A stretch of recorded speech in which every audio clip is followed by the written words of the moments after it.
नमस्कार दोस्तों, हरितस the exam expert YouTube channel पर आपका स्वागत है।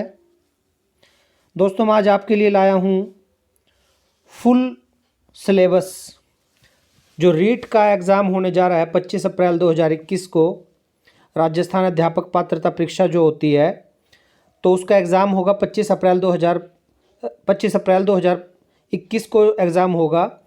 तो उसका पूरा जो सिलेबस है वो मैं आज आपको बताऊंगा लेवल 1 का, यानी कक्षा 1 से जो 5 तक के जो टीचर अपॉइंट होना चाहते हैं उनके लिए पूरा सिलेबस क्या रहेगा रीट का, वो आप देखिए। इसमें 5 चीज़ें आती है, वो आपको जनरली सबको पता ही है। एक तो हमारा जो सीडी का पोर्शन होता है, सीडी जिसको चाइल्ड डेवलपमेंट हम बोलते हैं। दूसरा हमारा जो पोर्शन होता है वो लैंग्वेजेस के होते हैं। लैंग्वेजेस में एक पहली लैंग्वेज जो है वो आपको हिंदी कोशिश करना कि चूज़ कर लो तो ज़्यादा बेटर रहोगे। और लैंग्वेज 2 जो है वो आप अगर इंग्लिश चूज़ करोगे तो मेरे ख्याल से फ़ायदे में रहोगे। उसके पीछे एक लॉजिक क्या होता है कि जो लैंग्वेज 1 आप चूज़ करते हो वो लैंग्वेज थोड़ी सी डिफ़िकल्ट आती है, और लैंग्वेज 2 जो भी आप चूज़ करोगे वो आप को थोड़ा सा आसान पोर्शन मिलेगा। तो खासकर जो हिंदी भाषी क्षेत्र के लोग हैं उनके लिए ये क्योंकि उनको इंग्लिश जो है वो काफ़ी एक टफ सी लैंग्वेज लगती है, उसमें उनके गलती होने के चांसेस ज़्यादा वो महसूस करते हैं। तो हिंदी को जो है वो लैंग्वेज 1 के रूप में और इंग्लिश को जो है वो लैंग्वेज 2 के रूप में प्रेफर करें तो ये जो है सॉल्यूशन अच्छा रहेगा उनके लिए। इसके बाद हमारा जो थर्ड पोर्शन आता है वो आता है सीडी हो गया हमारा। इसके बाद हमारा हिंदी हो गया, इंग्लिश हो गया, फिर हमारा आता है मैथ हमारा जो है गणित। ये सारे पोर्शन जो हमारे 30-30 नंबर के पोर्शन है दोस्तों। और लास्ट में हमारा आता है ईवीएस, पर्यावरण अध्ययन जिसको हम बोलते हैं। तो टोटल 5 जो पोर्शन हैं ये हमारे 30-30 नंबर के पाँचों पोर्शन हैं। तो 150 मार्क्स का जो है हमारा टोटल एग्ज़ाम होगा। जो हिंदी इंग्लिश के बारे में मैंने आपको लैंग्वेज 1 और 2 के बारे में बताया है वो चीज़ आपको थोड़ा सा ध्यान से करना है। लैंग्वेज 1 जो है वो कोशिश करना, अगर आपकी हिंदी ठीक है तो आप लैंग्वेज 1 हिंदी करें, और इंग्लिश को अगर आप थोड़ा सा डिफ़िकल्ट मानते हैं अपने लिए तो लैंग्वेज 2 जो है वो आप इंग्लिश चूज़ करें। ये चीज़ आपको थोड़ा सा ध्यान रखना है। कई बच्चे इसमें कंफ्यूज होते हैं फॉर्म अप्लाई करते वक्त कि लैंग्वेज 1 किसको चूज़ करें। कई बच्चे ये सोचते हैं कि लैंग्वेज 1 में भी हिंदी भर देते हैं और लैंग्वेज 2 में भी वो हिंदी सोचते हैं कि क्या इसी को ही भर दें, या लैंग्वेज 1 में भी इंग्लिश और लैंग्वेज 2 में भी इंग्लिश भर दें। तो ऐसा नहीं कर सकते दोस्तों। आप अगर आपने लैंग्वेज 1 में हिंदी भरी है तो लैंग्वेज 2 में आपको अदर लैंग्वेज जो है वो भरनी पड़ेगी, यानी हिंदी को छोड़कर आपको अलग लैंग्वेज भरनी पड़ेगी उससे। यानी कुल मिला के दोनों लैंग्वेज जो हैं वो अलग होनी चाहिए आपकी। तो बाकी ऑप्शन भी है, खैर गुजराती जो उर्दू है, पंजाबी है, वो सब भी ऑप्शन है, लेकिन मुझे नहीं लगता कि ज़्यादा लोग उसको प्रेफर करते हैं। हिंदी इंग्लिश में ही जो है हमारा ज़्यादातर रहता है। अब देखिए हमारा सबसे पहले सीडी का जो हमारा पोर्शन होता है दोस्तों, सीडी यानी जो चाइल्ड डेवलपमेंट जिसको हम बोलते हैं, बाल विकास एवं शिक्षण विधियाँ, उस पोर्शन में हमारे से क्या क्या पूछा जाएगा ये देखिए आप। 30 मार्क्स का हमारा जो है रहता है ये सीडी चाइल्ड डेवलपमेंट। बाल विकास में वैसे तो देखो दुनिया भर के टॉपिक हैं दोस्तों, लेकिन हमारा जो मेन टॉपिक है वो आपको ये देखिए दे रखा है। एक तो वृद्धि एवं विकास, ये हमारा जो है मेन रहेगा। इसमें वृद्धि एवं विकास की जो संकल्पना है, एक तो यहाँ से क्वेश्चन आपके पूछे जा सकते हैं। वंशानुक्रम एवं वातावरण की भूमिका, ये इसी में ही आता है, ये बाल विकास में ही। व्यक्तिगत विभिन्नताएं जो हैं ये हमारा एक टॉपिक रहेगा। इसमें व्यक्तित्व, पर्सनैलिटीज़ जो हैं ये रहेगा हमारा। एक हमारा जो है बुद्धि हमारा एक टॉपिक रहेगा। देखिए इसके भी आगे अलग अलग टॉपिक आपको दे रखे हैं। इसका मापन जो है, सिद्धांत जो है, निहितार्थ, संकल्पना, ये सारी चीज़ें इसमें रहेंगी। तो कुल मिला के बाल विकास में हमारा वृद्धि और विकास की संकल्पना रहेगा। वंशानुक्रम एवं वातावरण की भूमिका, व्यक्तिगत विभिन्नताएं रहेंगी हमारा, व्यक्तित्व, बुद्धि रहेगा हमारा। इसके बाद हमारा जो है वो आता है अधिगम। ये भी इम्पोर्टेंट है चाइल्ड डेवलपमेंट में। विविध अधिगमकर्ताओं की समझ, या अलग अलग तरीके के जो बच्चे होते हैं, पिछड़े बच्चे, विमंदित, प्रतिभाशाली, सृजनशील, अलाभान्वित, वंचित, विशेष आवश्यकता वाले बच्चे, तो उनकी जो है कैसी अधिगम है, उनकी समझ कैसी है, तो उससे क्वेश्चन आपके आ सकते हैं। हमारा जो है इसमें क्या क्या कठिनाइयाँ आती है, लर्निंग में क्या क्या कठिनाइयाँ आती है, अधिगम में आने वाली कठिनाइयाँ, उससे संबंधित क्वेश्चन हमारे आते हैं। समायोजन की संकल्पना एवं तरीके, या उसमें अध्यापक की जो भूमिका होती है उसके बारे में भी क्वेश्चन आता है हमारा। अधिगम का अर्थ एवं संकल्पना, तो मेन देखा जाए तो टॉपिक हमारा ये है दोस्तों, अधिगम का अर्थ एवं संकल्पना, यानी लर्निंग के बारे में जो है उसको प्रभावित करने वाले कारक भी पूछ सकता है, उनके सिद्धांत जो हैं वे पूछ सकता है। तो बच्चे सीखते कैसे हैं, देखा जाए तो ये भी अधिगम से ही संबंधित है। उसकी प्रक्रियाएं पूछ सकता है, चिंतन, कल्पना एवं तर्क के बारे में भी क्वेश्चन जो हमारे से वो पूछे जा सकते हैं। इसके बाद आता है हमारा शिक्षा का अधिकार, एक इम्पोर्टेंट टॉपिक है शिक्षा का अधिकार। ये देखिए, शिक्षा का अधिकार अधिनियम जो 2009 है, इस पे से क्वेश्चन पूछे जा सकते हैं दोस्तों। काफ़ी इम्पोर्टेंट चीज़ है, यानी राइट टू एजुकेशन जिसको हम बोलते हैं, RTE एक्ट 2009 जो है, उसमें अध्यापकों की भूमिका एवं दायित्व, खासकर ये जो टॉपिक है। देखो, सिलेबस आपको पता होने का पीछे सबसे अच्छा कारण क्या होता है कि आप जब तैयारी करते हैं तो कंसंट्रेट आप उस जो है पूरा फोकस जो है आप उस टॉपिक पे करते हैं जो आना होता है। तो इस चीज़ पे आप खास ध्यान दीजिए कि जब भी राइट टू एजुकेशन आप पढ़ें तो उसमें अध्यापकों की भूमिका और उनके जो रिस्पॉन्सिबिलिटीज़ हैं, जो दायित्व हैं, ठीक है, उसके बारे में आप ज़्यादा फोकस रखना है उसके बारे में। इसी तरीके से यहाँ देखिए, राष्ट्रीय पाठ्यचर्या रूपरेखा जो NCF 2005 है, उसके बारे में भी जो है वो आपसे क्वेश्चन पूछे जा सकते हैं। तो मेन चीज़ें आपकी हो गई है बुद्धि, अधिगम, NCF और RT, इसमें मेन चीज़ हो गई हमारे चाइल्ड डेवलपमेंट में। तो ये तो था हमारा चाइल्ड डेवलपमेंट का पोर्शन हो गया। इसके बाद हमारा आता है, मैंने आपको बताया लैंग्वेज से रिलेटेड जो टॉपिक है, लैंग्वेज 1 मैंने आपको बताया कि हिंदी जो है, क्योंकि हिंदी भाषी क्षेत्र के लोग हैं तो हिंदी तो ओके रहेगी ही रहेगी, जनरली सबकी हिंदी में कम मेहनत करते हैं लोग, क्योंकि उनकी अच्छी ऑटोमेटिक अच्छी होती है उनकी। तो जो भाषा एक है वो मैं चाहता हूँ कि मेरे हिसाब से हिंदी जो है वो बेटर रहेगी, 30 नंबर का ही आना है ये। तो इसमें क्या आता है, एक तो अनसीन पैसेज जिसको हम बोलते हैं, अपठित गद्यांश जो है वो दे रखा होगा आपको, और उसमें व्याकरण संबंधी कुछ क्वेश्चन होते हैं, जैसे पर्यायवाची हो गया, विलोम शब्द हो गया, वाक्यांश के लिए एक हो गया, शब्दार्थ, शब्द शुद्धि, उपसर्ग, प्रत्यय, संधि, समास, संज्ञा, सर्वनाम, विशेषण, ये सारे जो हैं व्याकरण संबंधी क्वेश्चन हैं। तो इस अपठित गद्यांश को देके इनमें से आपसे क्वेश्चन पूछे जा सकते हैं। अगला है हमारा अपठित गद्यांशी एक है, और इसमें से आपको क्या पूछ सकता है, रेखांकित शब्दों का अर्थ अंडरलाइन किया होगा, किसी वर्ड को, किसी शब्दों को अंडरलाइन कर रखा होता है और उनका अर्थ स्पष्ट करने के लिए कह सकता है आपसे, ठीक है। वचन बदलो, काल बताना है, लिंग बदलो, इस टाइप के भी क्वेश्चन आपसे जो है वो पूछे जा सकते हैं। उसके बाद है वाक्य रचना के बारे में पूछ सकता है, इसमें शुद्ध अशुद्ध वगैरह भी आ सकते हैं आपसे। वाक्य के अंगों के बारे में, वाक्य के प्रकार के बारे में, मुहावरे, लोकोक्तियाँ, इन के बारे में भी जो है क्वेश्चन आते हैं। भाषा की शिक्षण विधि, अच्छा ये तो था हमारा जो यहाँ तक का ये जो पोर्शन था, ये तो था हिंदी का। देखो बेशक हमारी 30 नंबर की है, लेकिन जो रीट का जो पैटर्न है दोस्तों वो एक तरीके से CTET के पैटर्न पे बेस्ड होता है, यानी इसमें 15 नंबर का जो है वो सब्जेक्ट रिलेटेड और 15 नंबर की उस सब्जेक्ट से रिलेटेड जो पैडागोजी होती है वो आती है। हालांकि वो बिल्कुल फिक्स नहीं है कि 15 का ही होगा, लेकिन मोस्ट प्रोबेबली यही रहता है कि जो है तकरीबन उतने का ही जो हमारा सब्जेक्ट रिलेटेड और उतने की ही जो उसकी पैडागोजी रहती है।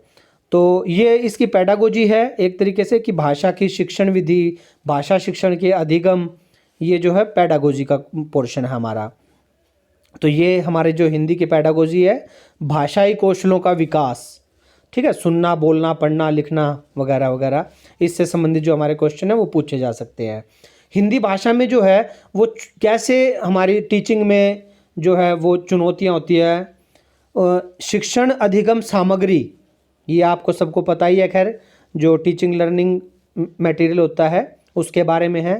पाठ्य पुस्तकों से संबंधित क्वेश्चन भी आ सकते हैं हमारे जो है मल्टी मीडियम जो हैं, बहुमाध्यम हैं, और शिक्षण के अन्य संसाधन, ठीक है, तो टीचिंग के रिसोर्सेज हैं, उनसे रिलेटेड क्वेश्चन हमारे आ सकते हैं।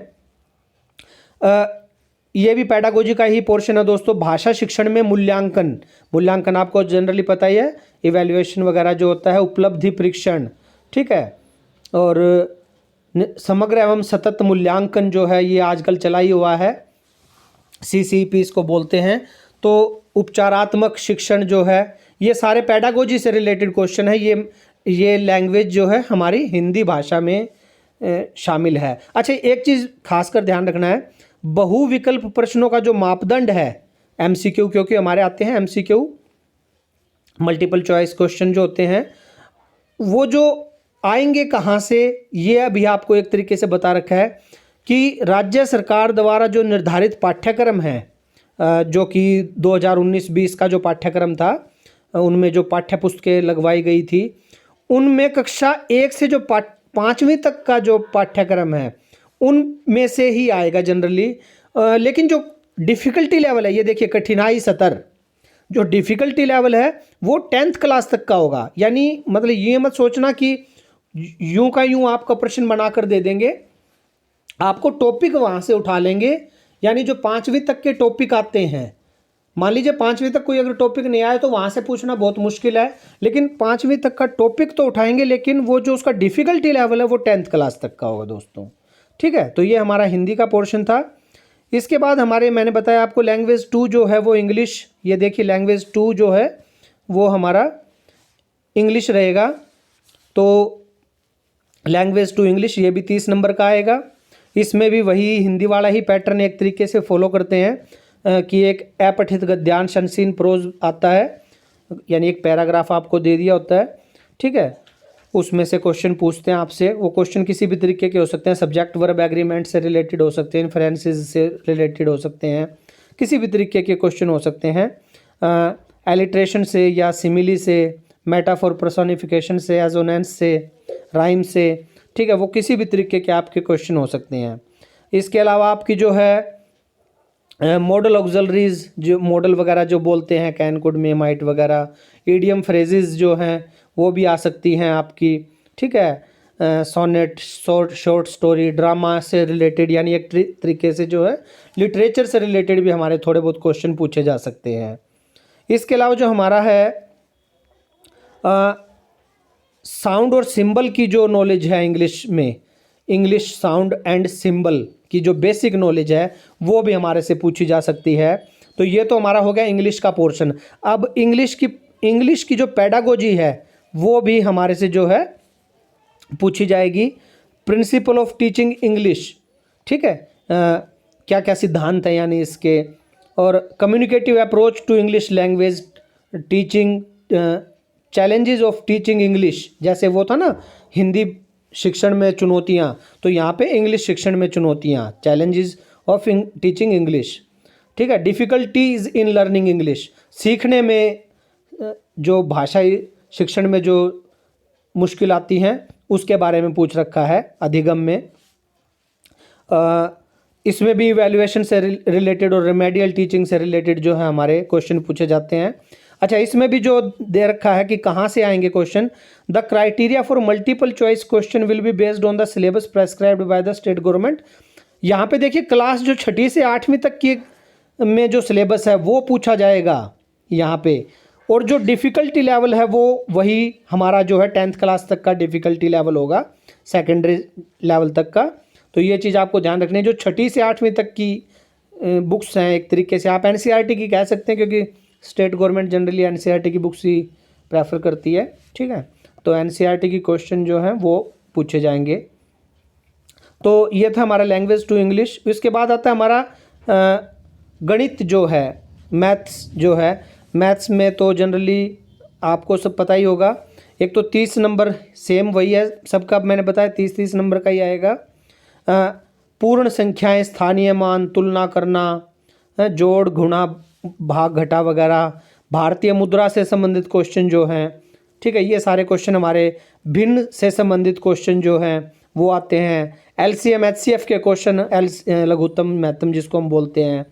ठीक है, अभाज्य और संयुक्त संख्याएं जो हैं, कॉम्प्लेक्स नंबर वगैरह, ये गुणनखंडों से रिलेटेड क्वेश्चन आते हैं हमारे जो है एक नियम, जो लॉस प्रॉफिट के, सिंपल इंटरेस्ट के, एवरेज के क्वेश्चन जो हैं वो आते हैं हमारे।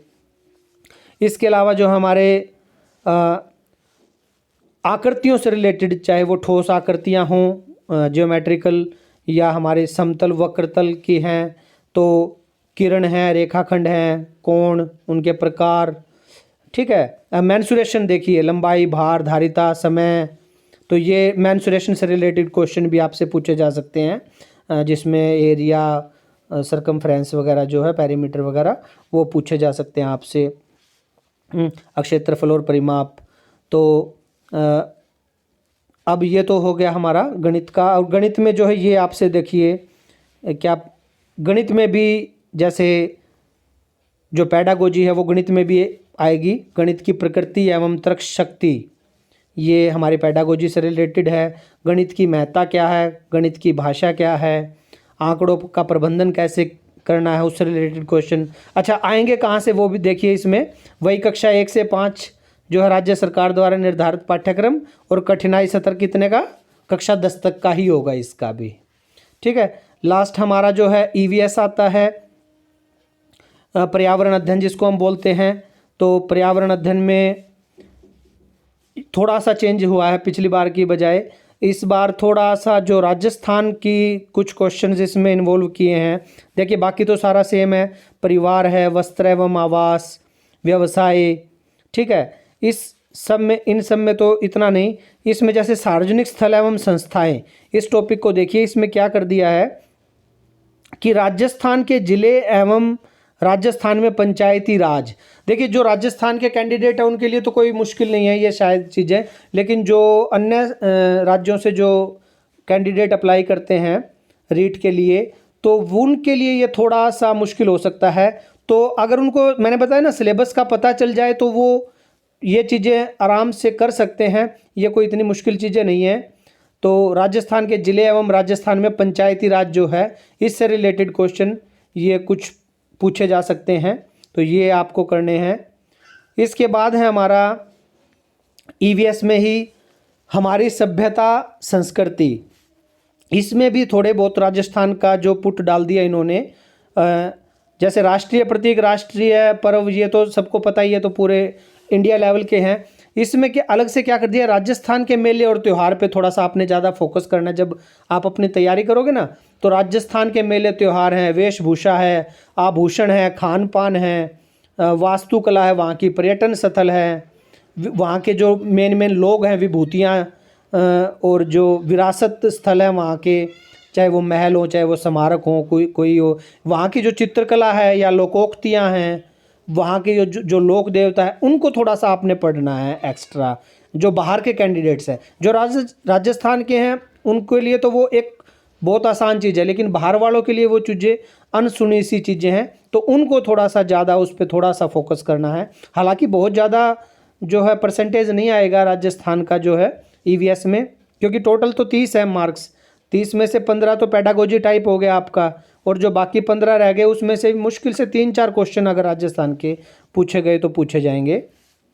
परिवहन एवं संचार तो चलो मेन है, इसमें राजस्थान का कोई ज़्यादा पुट नहीं है। शरीर की देखभाल है, इसमें चाहे बीमारियों से संबंधित हो, सामान्य रोगों से, साफ सफाई, शरीर के भागों की जानकारी जो है उनसे रिलेटेड क्वेश्चन हो सकते हैं हमारे। सजीव जगत के जो है वो हमारे से पूछे जा सकते हैं, जैसे राष्ट्रीय उद्यान है, वन्य जीव अभ्यारण्य है, बाघ संरक्षित क्षेत्र है, राज्य वृक्ष, राज्य पक्षी, पुष्प कौन सा है, राज्य पुष्प, राज्य पशु कौन सा है। ठीक है, पादपों और जंतुओं की जानकारी के बारे में होना चाहिए हमें थोड़ा सा नॉलेज। इसके अलावा जो है हमारा जल के बारे में हमारे से पूछा जा सकता है। जल में भी ये देखिए, जो बाकी तो चलो जैसे भी है, लेकिन राजस्थान में कलात्मक जल स्रोत कौन कौन से हैं, पेयजल सिंचाई स्रोत वगैरह के बारे में वो थोड़ा सा एक्स्ट्रा पढ़ना पड़ेगा बाहर के बच्चों को। हमारी पृथ्वी व अंतरिक्ष, ये भारत के जो अंतरिक्ष यात्री हैं उनके बारे में पूछा जा सकता है। इसके अलावा जो है हमारे पास पर्वतारोहण में कठिनाइयाँ, काम आने वाले औजार, भारत के प्रमुख महिला पर्वतारोही, देखिए स्पेशल दे रखा है महिला पर्वतारोही, तो ये चीज़ थोड़ा नोट कर लीजिए कि महिला पर्वतारोहियों के बारे में ज़रूर पढ़ के जाना आपने। पर्यावरण अध्ययन के क्षेत्र एवं ये पेडागोजी से रिलेटेड मैंने बताया आपको, ये सारा पोर्शन हमारा पेडागोजी से रिलेटेड है, जो ईवीएस की पेडागोजी है उससे रिलेटेड हमारा क्वेश्चन है ये। इसका भी जो पाठ्यक्रम है वो हमारा जो सिलेबस जो है वो कक्षा 1 से 5 तक का है एनसीईआरटी की बुक्स का ही, और जो डिफ़िकल्टी लेवल है वो हमारा 10th क्लास तक का है। तो दोस्तों हम जो है ये वीडियो आपके लिए बना के लाते हैं ताकि आपको अपने एग्ज़ाम की तैयारी करने में ज़्यादा मुश्किल ना हो, और अगर आप मुश्किल महसूस करते हो तो रीट का जो है वो कोर्स आपको करवाया जा रहा है हरितस मोबाइल ऐप पे, गूगल प्ले स्टोर से जो है आप डाउनलोड कर सकते हैं। जिस तरीके से ये मैंने आपको सिलेबस दिया बिल्कुल इसी तरीके से जो है हरितस मोबाइल ऐप पे जो है आपको कोर्स पूरा करवाया जाएगा रीट का। तो आप गूगल प्ले स्टोर पे जाके और हरितस ऐप को डाउनलोड कीजिए ताकि आपकी तैयारी बहुत ही बेहतरीन और अच्छी हो सके। धन्यवाद।